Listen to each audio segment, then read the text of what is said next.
So, welcome back. Today we are looking at the upcoming expansion to Hearts of Iron 4, Trials of Allegiance.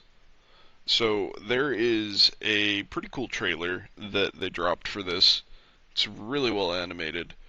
Last week, I believe. And it's going to be coming out March 7th. So, I'm pretty sure you can already pre-order it. It says right there. I'm sure you can wishlist it on Steam. You do get a pre-order bonus song similar to what they did with the Italian expansion. Anyway, the main features that you're going to be getting are a national focus tree for Brazil, and we'll take a look at a little bit of that in a minute. A national focus tree for Argentina, and one for Chile. So those are going to be the three larger nations. I don't know if they'll be majors or if they'll be strong minors. I suspect that they'll be strong minors, but Brazil is big enough that it could start as a major. I'm just not sure. Um, Brazil actually was a pretty big player in the international political scene back in the day. They actually had a pretty competitive naval buildup at one point, and for a while there, they looked like they might become a South American world stage power.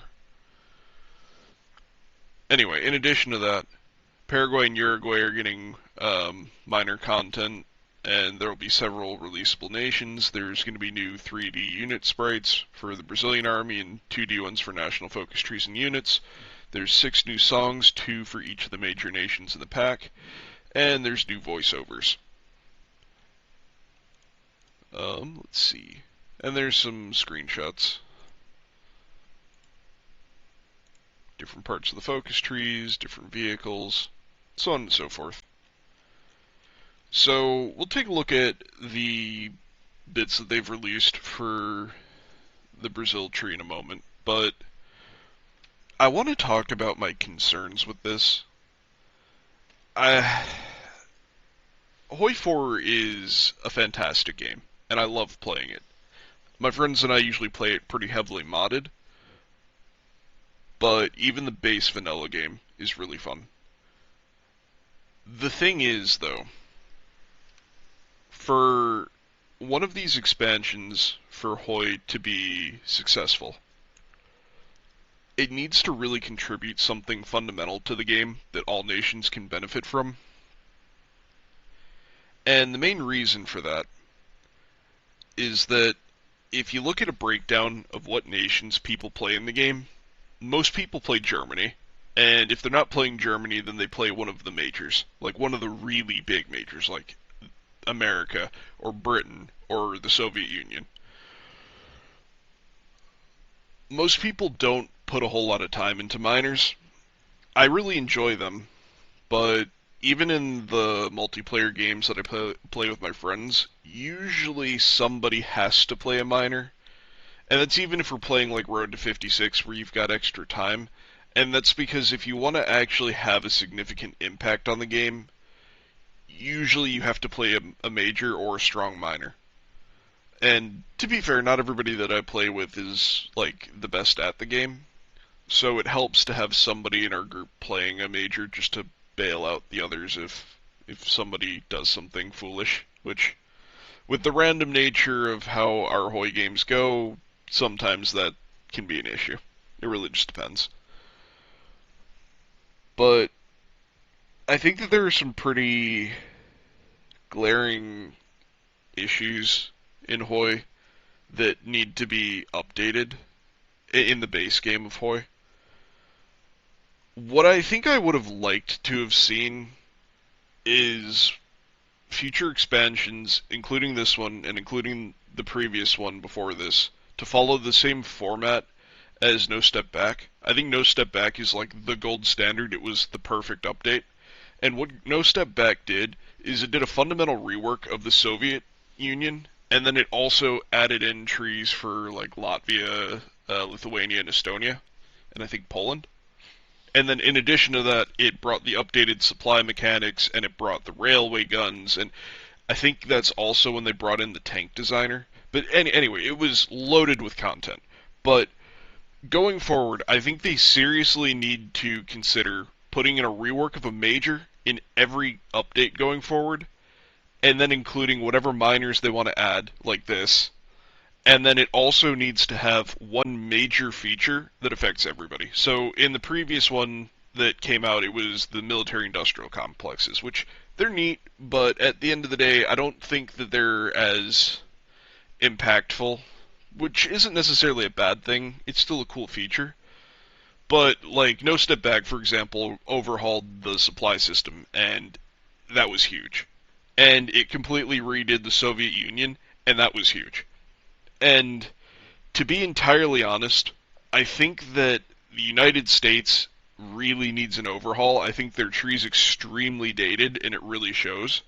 And I think all of the Commonwealth nations need overhauls to their trees. They don't feel good to play in the current game. Outside of maybe Britain, but even Britain's tree, like the unmodded base Britain tree, is really boring. I think Japan's another one that could seriously use a look. That and there's some powers in Europe that I think they need to seriously look at their trees before they consider going to other regions, like Czechoslovakia, Romania, Austria, and Hungary. I think both could use an update. That entire region, a lot of those nations, they either have really basic trees because they got them like half a decade ago, or they have more or less generic trees. Now, don't get me wrong, it's really cool to see South America coming into the game because up until now, everything south of Mexico in the base game may as well not exist. Now, there's some fantastic things down there in, say, Road to 56 or in, like, Kaiserreich, but in the vanilla game, there's not really a whole lot going on in South America, so this will be good for that. It's just, I don't see anything here about them adding anything important to the game, and I think that's a problem. I think the game needs some sort of mechanic to make people want to pick this up, and I just don't think that this is it.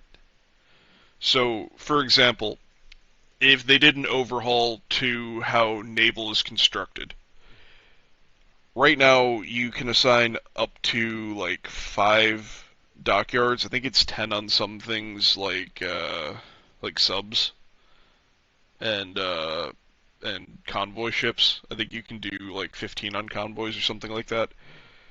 Um, but as a nation that doesn't start with a navy, it takes an incredibly long time to build up a navy.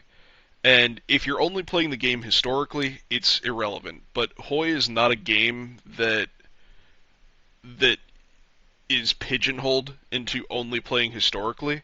Most of the content in the game is ahistorical, and if you want to pursue those paths, a lot of the fights you're going to get into, you eventually need a navy. And you can take it from people that you conquer, but that's not always an option. And so I would like to see a system where we can build a navy faster. And I think the ideal way for doing that is to make it so you have small ship components, medium ship components, and capital ship components that you build in factories. That way you can assign as many factories as you want to it, and then you can assemble the ship in a dockyard. That way it'll be much, much faster once you build up an industry. I think there's a few other areas that they could look at. I would really like to see a system for creating conflicts that don't automatically go from 0 to 100. Like right now in the game, there's really no way to do a border war or to do like a small scale skirmish or anything like that unless you're a country like the Chinese states that have it pre-scripted into how their whole country works. And I think that HOI as a game, one of the biggest complaints that I hear from people that I talk to online and from people that I play with is that you can have, like, you as a nation can have nothing to do with what's going on in the world. You can have, like, no world tension, and like World War II's going off in the distance, and you can go and try to fight somebody, and they'll instantly go to an alliance, and now you have to go to the other alliance, and now you're sucked into World War II. Or even if you start this earlier and World War II's not going on, it's really easy for a small fight over an insignificant and meaningless part of the world to snowball into World War II. And there needs to be a way, there needs to be a system,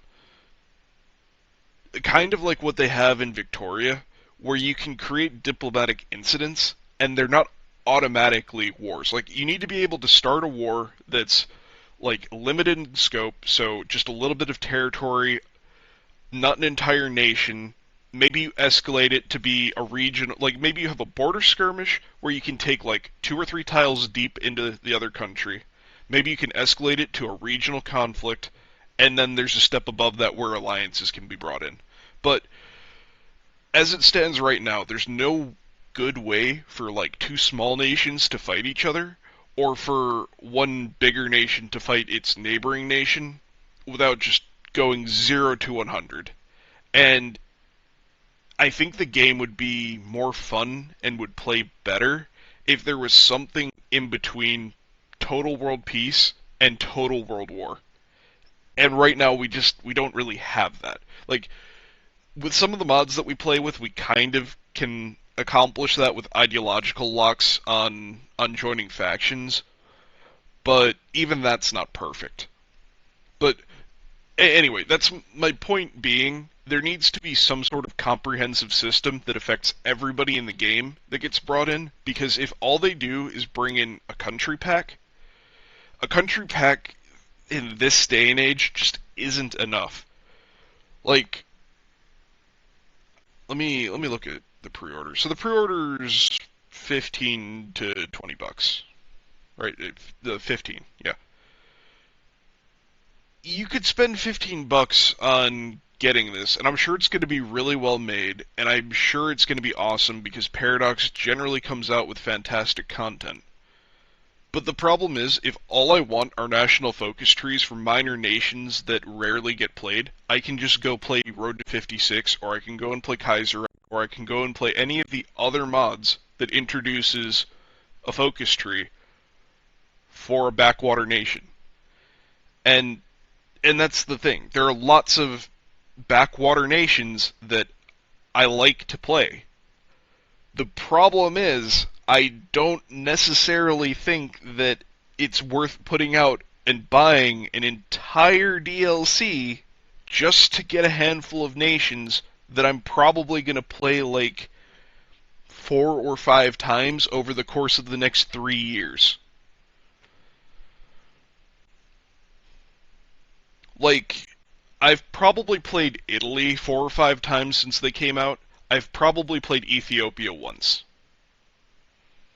I've probably played Switzerland once, maybe twice. I've played, in the most recent one, I've played Sweden, Norway, and I think that's it, because one of my friends usually plays Finland. So I haven't played Finland. Even looking at the No Step Back, I've played probably dozens of games as the Soviet Union. I've probably played dozens of games as Poland.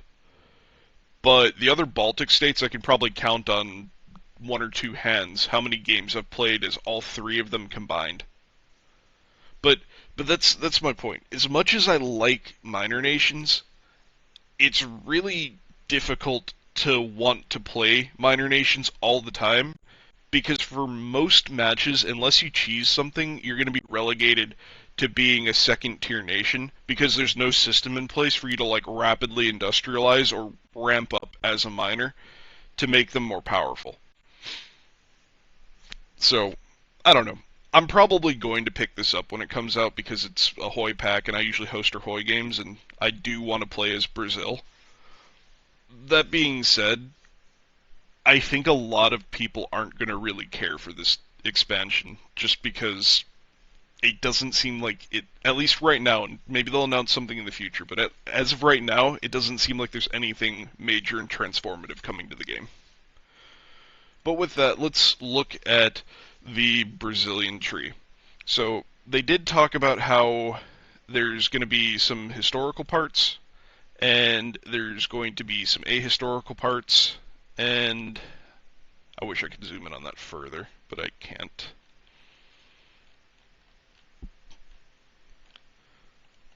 Let's see. So this is the historical part. Now, in real life, the Brazilians sent divisions to fight in Italy, I believe, and I think they fought alongside the Allies. Pretty sure that there are Brazilians in Steel Division, which I'm pretty sure that's the first place that I saw them, and that I did some reading on them, and they actually played a pretty significant role in the war for a nation that you don't really hear about a whole lot in World War II. But yeah, it looks like they're going to have all of the normal options. So a lot of the modern additions to HOI have put in really streamlined and easy routes to do a democratic playthrough, a non-aligned playthrough, and then fascist and communist. And depending on the nation, sometimes there's more than one. Take Poland, for example. There's like 4 monarchies, and one of the monarchies is fascist. There's a normal non-monarchist fascist line. There's 2 communist lines, and there's like a variety of like democratic lines. Um, so Poland is like the gold standard of a tech tree for me. It basically allows you to do whatever like roleplay you want. You can be every form of monarchy you can imagine, every form of fascist you can imagine, every form of basically any government that you can imagine. It's actually pretty great. But it looks like you should be able to at least go all 4 routes here. You might even have more than that. And it looks like they're going to get a pretty full industrial tree. I kind of wish that this was just an interactive focus tree so I could just start clicking on things and seeing what they do. But this looks like a pretty standard economic tree. You've got things to build up your railways, your ports, so I imagine like infrastructure is going to be here. This will probably give you military factories. This will give you like resources and treaties with the powers. This will probably be civilian factories, and that might give you biker divisions. And then all of this might just have to do with how many of your factories are on consumer goods and whatnot. But I guess we'll see. Yeah, see, that has to do with resource gain.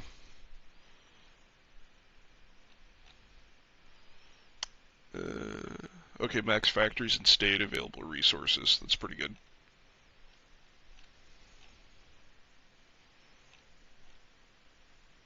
Interesting. And it looks like they have decisions that have to do with countering some sort of insurgency. So they might play a little bit like Turkey then. We'll see. They probably, I imagine they're going to have a slower start similar to Turkey, but I imagine that they'll probably be relatively strong. I mean, they do have a fully fleshed out industrial tree, so hopefully you can build up factories pretty quickly. I think my biggest concern is I've played nations in Road to 56 before that are down in South America, and it's very similar to fighting in China, where the terrain is horrible, and there's no infrastructure, and there's no supply, and there's no roads. So playing vanilla HOI is probably going to be very difficult down there, because you need to build up an economy, and then you need to build up a military, and you also need to build up supplies, because you need to like secure your region for all the free factories that you're going to get and the free people that you're going to get just by conquering your neighbors. What I was hoping to see, and I'm not sure yet, what I'm really hoping is that there's a system in place to go and take over Portugal and Spain.